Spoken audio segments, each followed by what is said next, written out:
Hey dudes, hey dudettes, how are you? Happy Thursday, the 18th of October. So I've just got back from my chiropractor, that neck problem I've had. Apparently there's no such thing as a slip disc, and so anyway, it is a slip disc, a technical. Anyway, so I've been cracked everywhere. I'm not supposed to use my laptop, so I'm supposed to keep my head like that, like I'm holding an orange all the time, which is great for my double chin. Anyway, let's start talking about the horse racing. So, I have opened up the Dob section in the software. I've gone Betfair current prices from high to low, and I've come across this little beauty today. Going to do a little bit more work on it myself as well. So we see that it's dobbed on 4 of the last 5. This little beauty is a front runner, as we can see. And so what I look for now, so we know it's a front runner, and we know loads and loads of other people do front runners. So we need to have more information than everybody else. We need to know more than everybody else to have our edge. There's no point in just saying it's a front runner and expecting to profit from it, because you will lose over a period of time doing that. In my opinion, anyway, my humble opinion. So I wanted to know why this horse here went from 2.89 only down to 2.02. And so first of all, it's at Kempton, Class 6, position came third. Runners 9, distance, and I'm thinking, okay, so what happened here? Why did it only go down to 2.02? It led the race. So what we can do is we can hop on over here, feel like Blue Peter. Here's one I prepared earlier, and we can simply go voila. And by the way, you don't need to pay. I pay for this from Racing Post, but you can actually watch the replays from Betfair for nothing. If you didn't know, I am sponsored by Betfair. Voila! And here it is. So have a look at the race. I always put it over here for some reason, just a habit of mine now. And we can see there's our horse there. So that's why it didn't go down very far, because look how free it's running. It's running very free because the jockey knows he needs to get across. But the big positive is that he's got such early, is it he or she?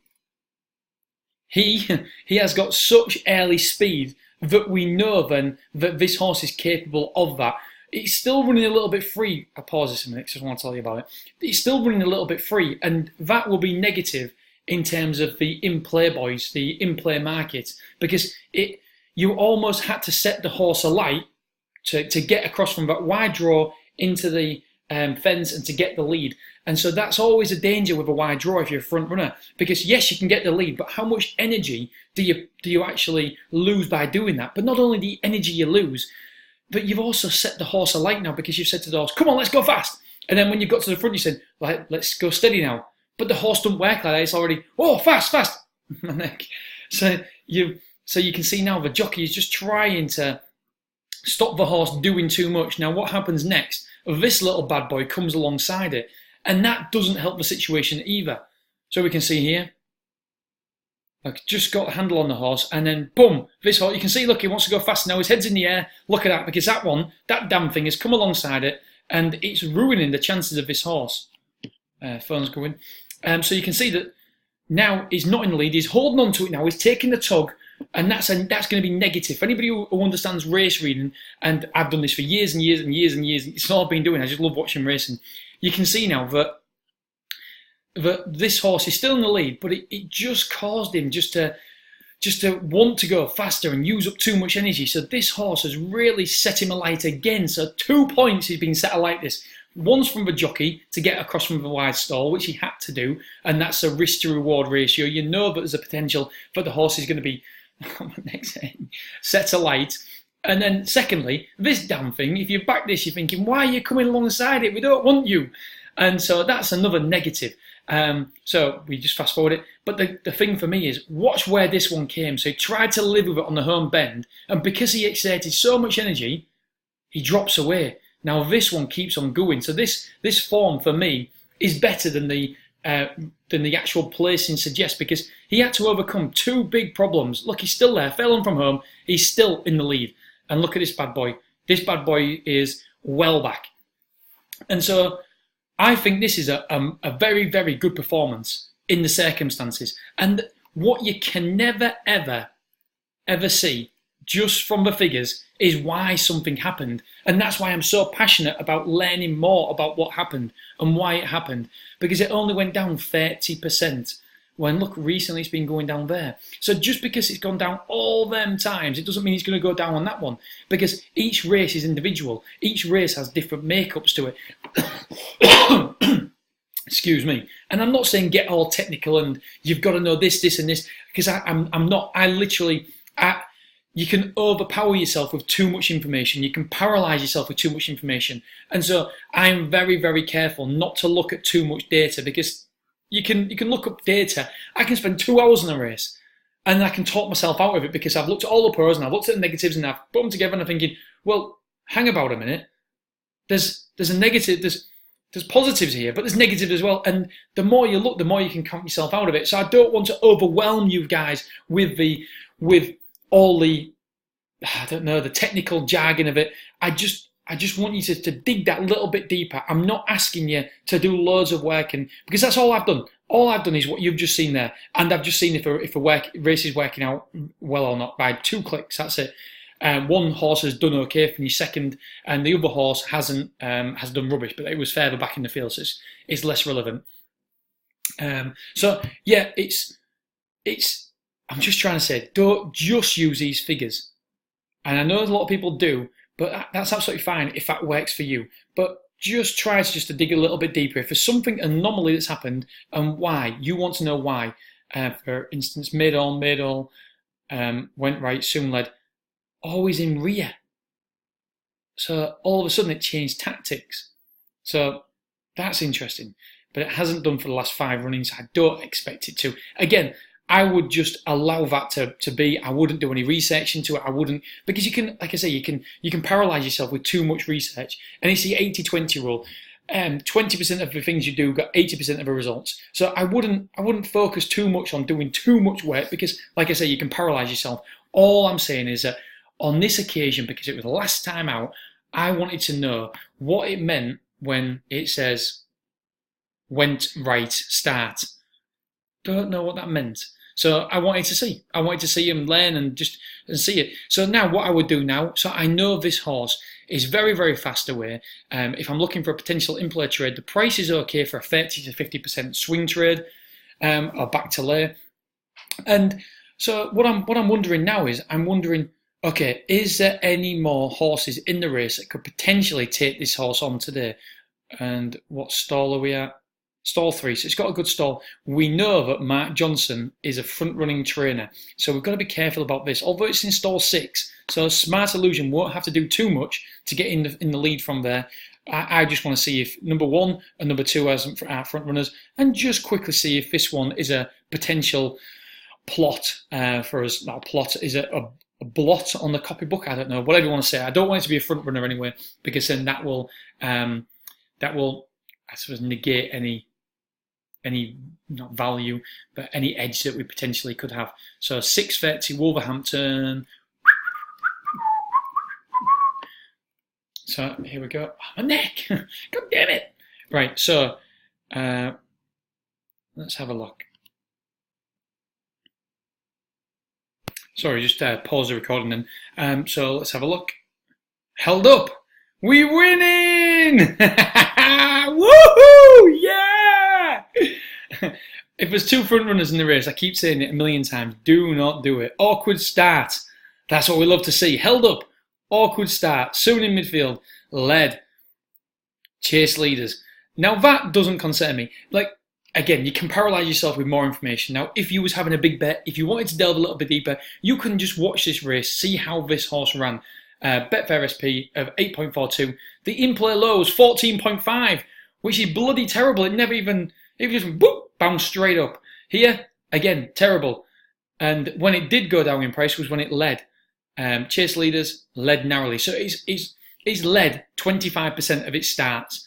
But last 2 starts, it's led 0%. So for me, I'd be happy taking the chance, because again, you don't want to spend too much of your time looking at the form, I suppose. I'm trying to do it in 2 ways here, because I don't want you guys to paralyze yourself thinking, oh no, this is too hard. I don't have the time to do what Dean does and look into the form. Hey, listen, I do this a bit because I enjoy looking at the research. I enjoy looking at how the horses run, etc. And so it's not really work for me. I enjoy, it's kind of relaxing just to see how this horse ran and this horse and how this one done and how this one done. I love it. But you don't have to do it. You don't have to do it to make a profit. So yes, I wanted to see what happened in Smart Illusion's last race, because why didn't it go fully down in price? French Twist, it's up to you whether you watch the replays or not. Why didn't it lead this time? Awkward start. I probably want to see how it was awkward, just because I'm interested. I'm bloody interested to see how it was awkward at the start. What actually happened to it? And then here, held up. So that looks like it was by design. So that for me is great. So let's just have a look. So stall one here. Oh no. Oh no. I didn't realise there's another Mark Johnson bloody horse here, did I? So let's have a look now. Chase leaders. Led. Disputed lead. Chase leading group. Went right, prominent. Track winner. 8.5, 10.5 chase leaders. This, again, this is a 12-1 shot, so it's up to you how far you go. If you don't want to go too far, I'm not saying you have to at all on this, but it's interesting. Did he want to lead, or was it by design? Now, if a Mark Johnson horse wants to lead, it normally leads. He had chase leaders, so again, it hasn't figured in the making the speed in the last two runnings. So sorry, I'm just trying to look at the prices. Didn't go down at all. Interesting. Actually, only went down 23%. Led, disputed lead. So it hasn't got a history of leading. It disputed lead, led. There's 10 runners. So I mean, there could be the fact that there's not many front runners in the race. There could be nobody wanted to go on, so that's why it was running by default. But it's actually had a clear run, it's led once in its whole career that we can see. 1, 2, 3, 4, 5, 6, 7, 8. It'll be nice to get some pace angles as well, some pace, some sort of pace formula that we'll get in as well, just so we could maybe put pace there and, I don't know, have an amount there and have an average for the last 5 or something. I don't know. Just we're always consistently trying to improve it. So that wouldn't worry me too much again. And let's not forget, even though last time Smart Illusion was a bit too free, had to come across from a wide draw, had loads of negatives to overcome, he still traded shorter in running, significantly shorter, 2.89 to 2.2. That is a big swing trade. If you swing trade in pre-race, that's massive, 2.9 to 2.02. It's incredible. So for me, that is still the one that I'd want to do. Let's just have a look at stall 2. Don't tell me. It's a Mark Johnson horse again. No, it's not. All right, let's have a look. Soon prominent, midfield, soon prominent, set good pace, race keenly, led, compact well. Not a historical front runner, has got some speed, but £11,000 maiden, that's interesting. What price was he? Lower 18.5. Price was at that time. Betfair Speed 200s. Wow.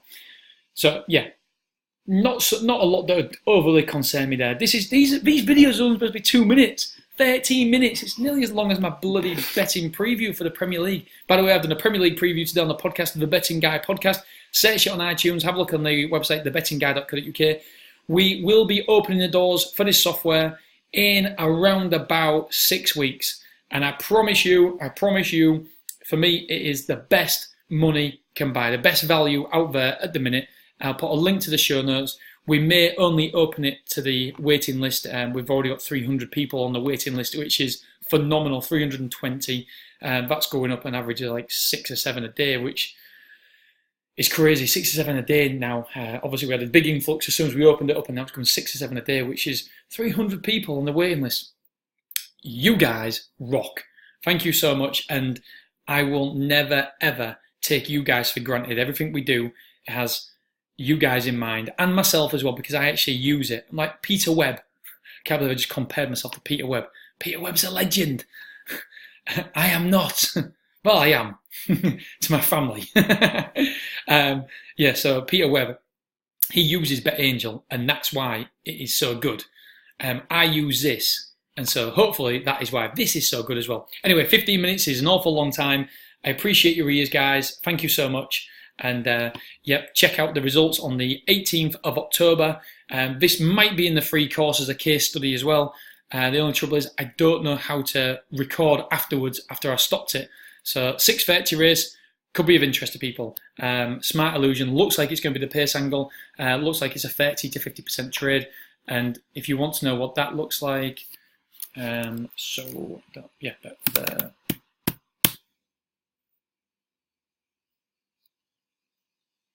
If anybody wants to know why my balance is so big at the minute, is because I was trying to do some in-play trades to show you guys yesterday, and every damn time that I was looking at it and press record, it was too late to talk about it, or I talked too long about it, and I just couldn't get my thing sorted. I did phenomenally well. I made like £500. The only problem is that I only recorded, I think, on one of them because I was all fingers and thumbs, and I've learned that now I need to record it in the morning because I just can't get everything sorted to press record. Right, so let's have a look. Exchange. I just love talking to you, though. That's why I keep them going. Oh, Chelsea versus Man United. You what? I'm going to market Raising Racist on Saturday, so I don't think I'll be watching it. Right, 6:30.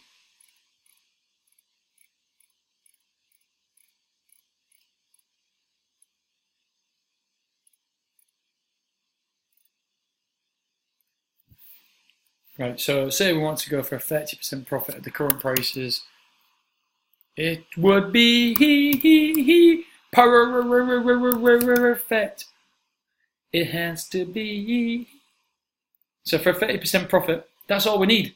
We need to go down to 3.1, from 3.1 to 2.38. There should be no problem. I know it's a front runner, and I don't advocate just doing front runners blind. But for me, there shouldn't be any issue whatsoever in Smart Illusion from 3.1 getting down to 2.38. Okay, thank you so much. I'll speak to you soon. Ta-ra!